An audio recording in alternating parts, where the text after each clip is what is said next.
Comment se passent les amitiés avec les Chinois? Je vous explique.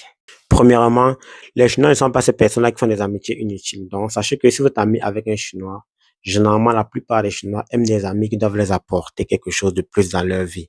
Si vous êtes cet ami-là qui ne pouvez rien apporter, sachez que le Chinois va se délasser de vous et il va vous remplacer par une autre personne. Je sais vous demander sûrement comment vous avez eu des discussions avec plusieurs Chinois que vous avez trouvé très sympa, vous avez cru que c'était à vos meilleurs amis, mais après ils ont coupé le contact.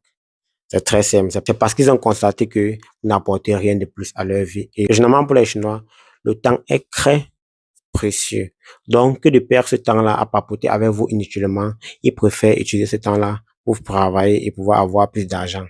Donc, lorsque vous êtes ami avec un Chinois, faites tout pour montrer vos rapports bénéfiques à l'égard de ces Chinois-là. Dans la mesure où la plupart des étrangers ici, on sont des amis chinois qui ont tellement de l'argent qu'ils peuvent investir en Afrique. Mais ils ne savent pas comment retourner ces investisseurs-là pour venir investir en Afrique. Généralement, c'est ça dans qui décourage un Chinois qui voit que chaque jour, la seule chose que vous pouvez l'apporter, c'est de lui conduire dans les restaurants, de l'accompagner dans les snacks, des boîtes de nuit, juste pour des photos. Voici un ami étranger, tout. Il voit en fait que vous n'êtes pas cette personne-là qu'il faut, vous n'êtes pas de sa catégorie. Mais une fois que le Chinois ressent que non, vous êtes une personne d'abord qui a de la matière grise. À chaque fois, vous apportez des conseils, vous apportez toujours des idées bénéfiques, des idées de culture, des idées constructives, toujours pour développer cet argent qu'il a déjà. Il va vous comprendre que vous êtes vraiment un bon associé, une bonne personne qu'il faut et que vous êtes la personne idéale qui a été placée dans sa vie pour lui permettre d'avancer plus. Parce que les Chinois sont dans un pays de concurrence et de compétition. Donc, pour eux, l'objectif est toujours de chasser l'argent de jour en jour, d'augmenter le chiffre d'affaires de jour en jour. Donc, que si vous avez ce genre d'amis chinois-là et que vous voulez le conserver, la chose à faire est de toujours d'élaborer des très bons business plans. Donc, si vous avez des très bons business plans, les Chinois seront tous coachés à vos pieds. Ils vont toujours dire, mais waouh, c'est noir que nous voyons, il est très intelligent, voici ce qu'il m'avait dit, voici.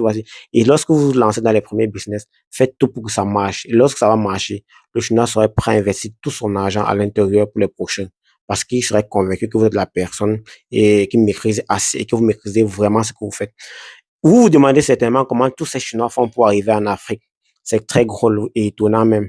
Mais sachez que ce sont nos frères africains qui font la Chine, qui les ramènent en Afrique. Parce que généralement, ce sont des amis, ils deviennent partenaires et ils partent leur montrer leur pays et ils leur montrent maintenant ce qu'ils peuvent venir faire ensemble dans leur pays.